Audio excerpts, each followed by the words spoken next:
बोलो माँ वैभव लक्ष्मी की जय। हे गजलक्ष्मी माँ, आप जैसे शीला पर प्रसन्न हुई वैसे सब पर प्रसन्न हो और सबकी मनोकामना पूरी करें। हे अधिलक्ष्मी माँ, आप जैसे शीला पर प्रसन्न हुई वैसे सब पर प्रसन्न हो और सबकी मनोकामना को पूर्ण करें। हे विजय लक्ष्मी माँ, आप जैसे शीला पर प्रसन्न हुई वैसे सब पर प्रसन्न हो और सबकी मनोकामना को पूर्ण करें। हे ऐश्वर्य लक्ष्मी माँ, आप जैसे शीला पर प्रसन्न हुई वैसे सब पर प्रसन्न हो और सबकी मनोकामना को पूर्ण करें। हे वीर लक्ष्मी माँ, आप जैसे शीला पर प्रसन्न हुई वैसे सब पर प्रसन्न हो और सबकी मनोकामना को पूरी करें। हे धान्य लक्ष्मी माँ, आप जैसे शीला पर प्रसन्न हुई वैसे सब पर प्रसन्न हो और सबकी मनोकामना को पूर्ण करें। हे संतान लक्ष्मी माँ, आप जैसे शीला पर प्रसन्न हुई वैसे सब पर प्रसन्न हो और सबकी मनोकामना को पूर्ण करें। या रक्तांबुजा वाशिनी विलसिनी चांडासु तेजस्विनी या रक्त रुधिरांबरा हरि सखी या श्री मनोल्हादिनी या रत्नाकर मंथन प्रज्ञांति विष्णु स्वया मोहिनी सामा पातु मनोरमा भगवती लक्ष्मी पद्मावती। लक्ष्मी स्तुवन। जो लाल कमल में रहती है, जो अपूर्व कांति वाली है, जो असह तेज वाली है, जो पूर्ण रूप से लाल है, जिसने रक्त स्वरूप वस्त्र पहने हैं, जो भगवान विष्णु को अति प्रिय है, जो लक्ष्मी मन को आनंद देती है, जो समुद्र मंथन से प्रकट हुई है, जो विष्णु भगवान की पत्नी है, जो कमल से जन्मी है और जो अतिशय पूज्य है, वैसे ही हे लक्ष्मी देवी आप मेरी रक्षा करें। व्रत कथा। एक बड़ा शहर था। इस शहर में लाखों लोग रहते थे। पहले के जमानों के लोग साथ साथ रहते थे, एक दूसरे के काम आते थे। पर नए जमाने के लोगों का स्वरूप ही अलग सा है। सब अपने अपने काम में रत रहते हैं, किसी को किसी की परवाह नहीं। घर के सदस्य को भी एक दूसरे की परवाह नहीं होती। भजन कीर्तन भक्ति भाव दया माया परोपकार जैसे संस्कार कम हो गए हैं। शहर में बुराइयां बढ़ गई हैं। शराब जुआ रेस व्यभिचार चोरी डकैती वगैरह बहुत से गुनाह शहर में होते थे। कहावत है कि हजारों निराशाओं में एक अमर आशा छिपी हुई है। इसी तरह इतनी सारी बुराइयों के बावजूद शहर में कुछ अच्छे लोग भी रहते थे। ऐसे अच्छे लोगों में शीला और उसके पति की गृहस्थी मानी जाती थी। शीला धार्मिक प्रवृत्ति की और संतोषी थी। उनका पति भी विवेकी और सुशील था। शीला और उसका पति ईमानदारी से जीते थे। वे किसी की बुराई करते न थे और प्रभु भजन में अच्छी तरह से समय व्यतीत करते थे। उनकी गृहस्थी आदर्श गृहस्थी ही और शहर के लोग उनकी गृहस्थी की सराहना करते थे। शीला की गृहस्थी इसी तरह खुशी खुशी चल रही थी। पर कहा जाता है कर्म की गति अकल है, विधाता के लिखे लेख को कोई नहीं समझ सकता। इंसान का नसीब पल भर में राजा को रंक बना देता है और रंक को राजा। शीला के पति के पिछले जन्म के कर्म भोगने बाकी रह गए होंगे कि वह बुरे लोगों से दोस्ती कर बैठा। वह जल्द से जल्द करोड़पति होने के ख्वाब देखने लगा। इसीलिए वह गलत रास्ते पर चढ़ गया और करोड़पति की बजाय रोडपति बन गया, यानी रास्ते पर भटकते भिखारी जैसी उसकी हालत हो गई।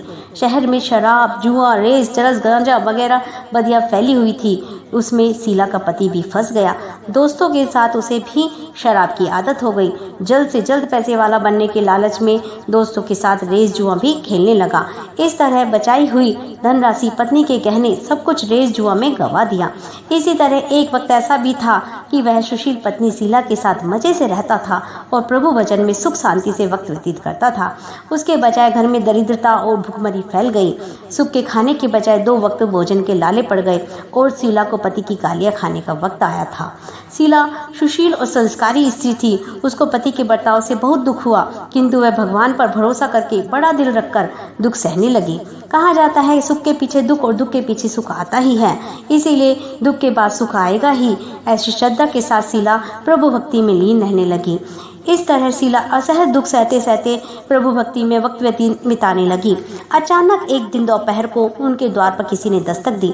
शीला सोच में पड़ गई, मुझ जैसी गरीब के घर इस वक्त कौन आया होगा।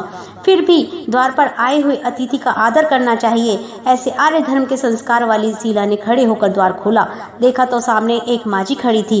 वे बड़ी उम्र की लगती थी, किंतु उनके चेहरे पर अलौकिक तेज निखर रहा था। उनकी आंखों में से मानो अमृत बह रहा हो। उनका भव्य चेहरा करुणा और प्यार से छलकता था। उनको देखते ही शीला के मन में अपार शांति छा गई। वैसे शीला इस माजी को पहचानती न थी, फिर भी उनको देखकर शीला के रोम रोम में आनंद छा गया। शीला माँ जी को आदर के साथ घर में ले आई। घर में बिठाने के लिए कुछ भी नहीं था, अतः शीला ने सकुचाकर एक फटी हुई चादर पर उनको बिठाया। माँ जी ने कहा, क्यों शीला, मुझे पहचाना नहीं?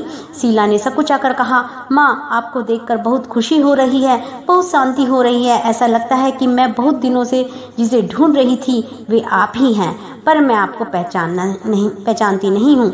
माँ जी ने हंसकर कहा, क्यों भूल गई? हर शुक्रवार को लक्ष्मी जी के मंदिर में भजन कीर्तन होते हैं, तब मैं भी वहाँ आती हूँ। वहाँ हर शुक्रवार को हम मिलते हैं। पति गलत रास्ते पर चढ़ गया था, तब से शीला बहुत दुखी हो गई थी और दुख की मारी वह लक्ष्मी जी के मंदिर में भी नहीं जाती थी। बाहर के लोगों के साथ नजर मिलाते हुए उसे शर्म लगती थी। उसने याददाश्त पर जोर दिया, पर माँ जी याद नहीं आ रही थी। तभी माँ जी ने कहा, तू लक्ष्मी जी के मंदिर में कितने मधुर भजन गाती थी, अभी अभी तू दिखाई नहीं देती थी, इसीलिए मुझे हुआ कि तू क्यों नहीं आती है, कहीं बीमार तो नहीं हो गई है ना, ऐसा सोचकर मैं तुझसे मिलने चली आई हूँ। माँ जी के अति प्रेम भरे शब्दों से शीला का हृदय पिघल गया। उसकी आंखों से आंसू आ गए। माँ जी के सामने वह बिलक बिलक कर रोने लगी। यह देखकर माँ जी शीला के नजदीक सरकी और उसकी सिसकती पीठ पर प्यार भरा हाथ फेर कर सांत्वना देने लगी। माँ जी ने कहा, बेटी, सुख और दुख तो धूप छांव जैसे होते हैं, सुख के पीछे दुख आता है और दुख के पीछे सुख आता ही है। धैर्य रखो बेटी, और तुझे क्या परेशानी है? तेरे दुख की बात मुझे सुना, तेरा मन भी हल्का हो जाएगा और तेरे दुख का सारा उपाय भी मिल जाएगा। माँ जी की बात सुनकर शीला के मन को शांति मिली। उसने माँ जी को कहा, माँ, मेरी गृहस्थी में भरपूर सुख और खुशियाँ थी, पति भी सुशील थे, भगवान की कृपा से पैसे की बात में भी हमें संतोष था। हम शांति से गृहस्थी चलाते ईश्वर भक्ति में अपना वक्त व्यतीत करते थे। यकायक हमारा भाग्य हमसे रूठ गया। मेरे पति को बुरी दोस्ती हो गई। बुरी दोस्ती की वजह से वे शराब, जुआ, रेस, चरस, गांजा वगैरह खराब आदतों के शिकार हो गए। उन्होंने सब कुछ गंवा दिया और हम रास्ते पर भिखारी जैसे बन गए। यह सुनकर माँ जी ने कहा, सुख के पीछे दुख और दुख के पीछे सुख आता ही है।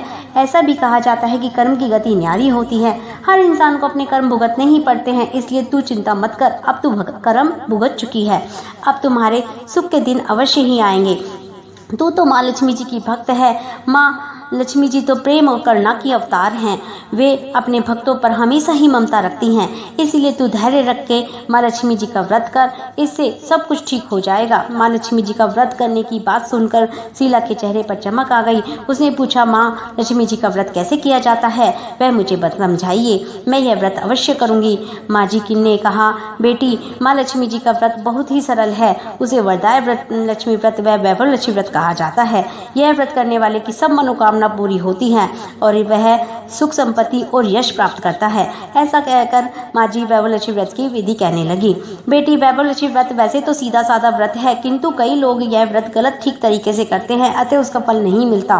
कई लोग कहते हैं सोने के गहने की हल्दी कुमकुम से पूजा करो, बस व्रत हो गया, पर ऐसा नहीं है। कोई भी व्रत शास्त्रीय विधि पूर्वक ही करना चाहिए, तभी उसका फल मिलता है। सिर्फ सोने के गहने की पूजा करने से फल मिल जाता तो सभी लाज लखपति बन गए होते हैं। सच्ची बात तो यह है कि सोने के गहने की विधि से पूजा करनी चाहिए। व्रत की उद्यापन विधि भी शास्त्रीय विधि मुताबिक ही करनी चाहिए, तभी यह वैभव लक्ष्मी व्रत फल देता है। यह व्रत शुक्रवार को करना चाहिए। सुबह में स्नान करके स्वच्छ कपड़े पहनो और सारा दिन मन में जय माँ लक्ष्मी का रटन करते रहो। किसी की चुगली नहीं करनी चाहिए। शाम को पूर्व दिशा में मुंह रख सके इस तरह आसन लगाकर बैठ जाओ। सामने पाटा रखकर उसके ऊपर रुमाल रखो। रुमाल पर चावल का छोटा सा ढेर करो। उस ढेर पर पानी से भरा हुआ तांबे का कलश रखकर कलश पर एक कटोरी रखो। उस कटोरी में एक सोने का गहना रखो। सोने का ना हो तो चांदी का चलेगा, चांदी का ना हो तो नगद रुपया चलेगा। बाद में घी का दीपक जलाकर धूप सली सुलगाकर रखो। माँ लक्ष्मी जी के बहुत स्वरूप है और माँ लक्ष्मी जी को श्रीयंत्र अति प्रिय है, अतः वैभव लक्ष्मी व्रत में पूजन विधि करते वक्त प्रथम श्रीयंत्र और लक्ष्मी जी के विविध स्वरूपों का सच्चे दिल से दर्शन करो और उसके बाद लक्ष्मी स्तवन का पाठ करो। बाद में कटोरी में रखे हुए गहने या रुपए को हल्दी कुमकुम चावल चढ़ाकर पूजा करो और लाल रंग का फूल चढ़ाओ। शाम को कोई मीठी चीज बनाकर उसका प्रसाद रखो। न हो सके तो शक्कर व गुड़ भी चल सकता है। फिर आरती करके 11 बार सच्चे हृदय से जय माँ लक्ष्मी बोलो और बाद में 11 या 21 शुक्रवार यह व्रत करने का दृढ़ संकल्प माँ के सामने करो।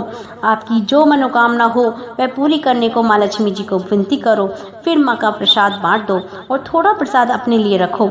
अगर आप में शक्ति हो तो सारा दिन उपवास रखो और सिर्फ प्रसाद खाकर ही शुक्रवार करो। न शक्ति हो तो एक बार शाम को प्रसाद ग्रहण करते समय कहना खा लो, और अगर थोड़ी भी शक्ति ना हो तो 2 बार भोजन कर सकते हो। बाद में कटोरी में रखा गहना या रुपया ले लो, कलश का पानी तुलसी की क्यारी में डाल दो और चावल पक्षियों को डाल दो। इस तरह से शास्त्रीय विधि अनुसार व्रत करने से उसका फल अवश्य ही मिलता है। इस प्रभाव से सब प्रकार की विपत्तियां दूर होकर आदमी मालामाल हो जाता है। संतान ना हो उसे संतान प्राप्त होती है। सौभाग्यशाली स्त्री का सौभाग्य अखंड रहता है। कुमारी लड़कियों को मनभावन पति मिलता है। शीला यह सुनकर आनंदित हो गई। फिर पूछा, माँ, आपने वैभवलक्ष्मी व्रत की जो शास्त्रीय विधि बताई है वैसे मैं अवश्य करूंगी, किंतु उसकी उद्यापन विधि किस तरह करनी चाहिए यह भी कृपा करके समझाइए।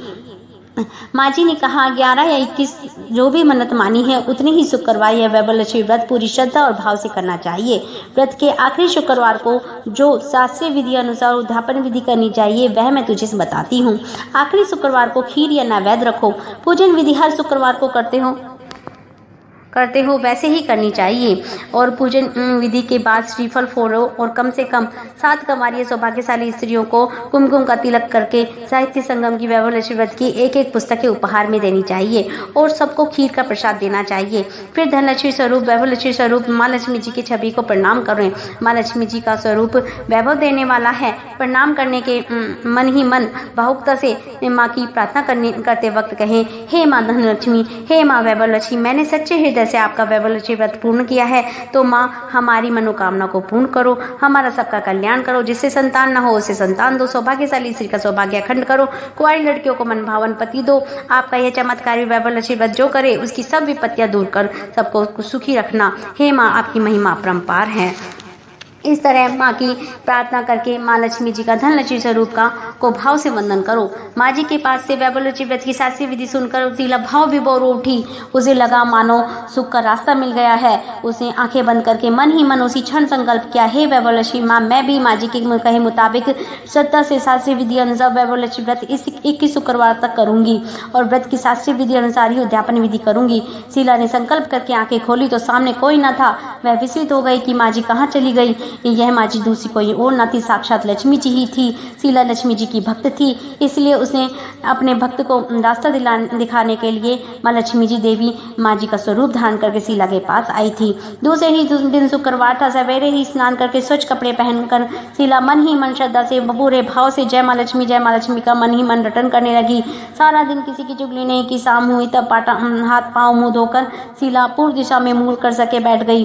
घर में बैठे पहले सोने के बहुत सारे गहने थे, पर पति देव के गलत रास्ते पर चढ़ जाने से सब गिरवी रह गए थे। पर नाक की चुन्नी बच गई थी। नाक की चुन्नी निकालकर उसने धोकर शीला ने कटोरी में रखा। सामने पाटा पर रुमाल रखा और रुमाल पर मुट्ठी भर चावल का ढेर किया। उस पर तांबे का कलश रखा, पानी भर कर रखा और उसके ऊपर चुन्नी वाली कटोरी रखी। और फिर माँ जी ने कही थी शास्त्रीय विधि अनुसार वंदन, स्तवन और पूजन वगैरह किया। और घर में थोड़ी शक्कर थी, वह प्रसाद में रखकर वैभवलक्ष्मी व्रत किया। यह पहला प्रसाद पहले पति को खिलाया। प्रसाद खाते ही पति के स्वभाव में फर्क पड़ गया। उस दिन उसने शीला को मारा नहीं, सताया नहीं। शीला को बहुत आनंद हुआ। उनके मन में वैभवलक्ष्मी व्रत के लिए श्रद्धा बढ़ गई। शीला ने पूर्ण श्रद्धा और भक्ति से 21 शुक्रवार तक वैभवलक्ष्मी व्रत किया। 21 शुक्रवार को माँ जी के कहे मुताबिक ही उद्यापन विधि कर के 7 स्त्रियों को वैभवलक्ष्मी व्रत की 7 पुस्तकें उपहार में दी। और फिर माँ जी के धनलक्ष्मी स्वरूप की छवि को वंदन करके भाव ही मन ही मन प्रार्थना करने लगी, हे माँ धनलक्ष्मी, मैंने आपका वैभवलक्ष्मी व्रत करने की मन्नत मानी थी, हम वह व्रत आज पूर्ण किया है। हे माँ, मेरी हर विपत्तियों को दूर करो, हमारा सबका कल्याण करो। जिसे संतान न हो उसे संतान दो, सौभाग्यशाली स्त्री का सौभाग्य अखंड करो, कुंवारी लड़कियों को मनभावन पति दो। जो आपका यह चमत्कारी वैभवलक्ष्मी व्रत करे उसकी सब विपत्तियां दूर कर सबको सुखी करना। हे माँ, आपकी महिमा अपरंपार है। ऐसा बोलकर लक्ष्मी जी के धनलक्ष्मी स्वरूप की छवि को प्रणाम किया। इस तरह शास्त्रीय विधि पूर्वक शीला ने श्रद्धा से व्रत किया और तुरंत ही उसे फल मिला। उसका पति गलत रास्ते पर चला गया था, वह अच्छा आदमी हो गया। कड़ी मेहनत करके व्यवसाय करने लगा। माँ लक्ष्मी जी के वैभवलक्ष्मी व्रत के प्रभाव से उसको ज़्यादा मुनाफा होने लगा और उसने तुरंत ही शीला के गिरवी रखे गहने छुड़ा लिए। घर में धन की बाढ़ सी आ गई। घर में पहले जैसी सुख शांति छा गए। वैभवलक्ष्मी व्रत का प्रभाव देखकर मोहल्ले की दूसरी स्त्रियां भी शास्त्रीय विधि पूर्वक वैभवलक्ष्मी व्रत करने लगी। हे माँ धनलक्ष्मी, आप जैसी शीला पर प्रसन्न हुई, सब उसी तरह आपका व्रत करने वाले सब पर प्रसन्न होना, सबको सुख शांति देना।